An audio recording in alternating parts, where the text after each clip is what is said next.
तर माझ्या बादशांनो सकाळी उठलो, प्री वर्कआउटला 2 केळं खाऊन घेतलो, एनर्जी आली फुल. डायरेक्ट गेलो जिम मध्ये आणि बका बका बॅक मारून घेतलो. मग काय उचललो खांद्यावर आणि ढकललो पत्र्यावर. मग जरा तेज 3 सीट मारून घेतलो. सगळेजण म्हणतात स्लो मारायचं. आपलं सगळं काम गुलीगर असते, नुसता बका बका बका बका मारायचं. अगाय उद्या जिमला यायला लागत नाही वाटतं, कारण की आजच बॅकची नागिन होत्या. बघ बघ कसं स्ट्रेस फील करत मारते. मामा आभाळ लय आभाळ दाखवलो. आता नेक्स्ट वर्कआउटवर जातो. भावानं म्हटला लाईट बिटी घे आणि प्रेशर फक्त फील कर. आया दुसऱ्या दिवशी मला उठायला झालते, कारण बायसेपवर कमी आणि लेगवर जास्त प्रेशर वालतं. प्री वर्कआउट मध्ये फक्त 2 केळं खाल्लेलो, म्हणून मी पण आज स्विच ऑफ झालतो. मग लाईट वेट घेतलो आणि तेवढंच मोशन मध्ये मारत बसलेलो.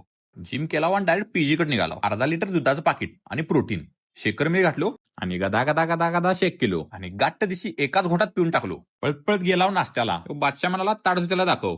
तोपर्यंत दिसली वॉशिंग मशीन खाली. दाबलो बटन, टाकली कपडे. बॉ करून फिराली. चहा प्यायला बाहेर जायचा प्लॅन झाला. नाटकं करत निघालो. चहा कॅन्सल केला आणि बदाम मिल्क घेतला. Only protein. ऑफिसमध्ये आज सिनियर दिदीचा फेअरवेल होता.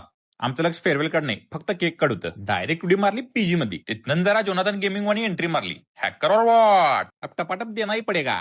प्यार है कि नहीं बताओ, प्यार है या नहीं. मग जरा पिझ्झा घेतला साईडला. ह्या वेटरला जरा केचप टाक म्हटलो आणि मग काय मारला दणका. असं पिझ्झा सपवलो, चहा प्यायला गेलो. चहाची जरा कोण चुस्की मारून घेतलो. ढगात तेल पडालतं, कॅच धरलो आणि पत्याला विचारलो.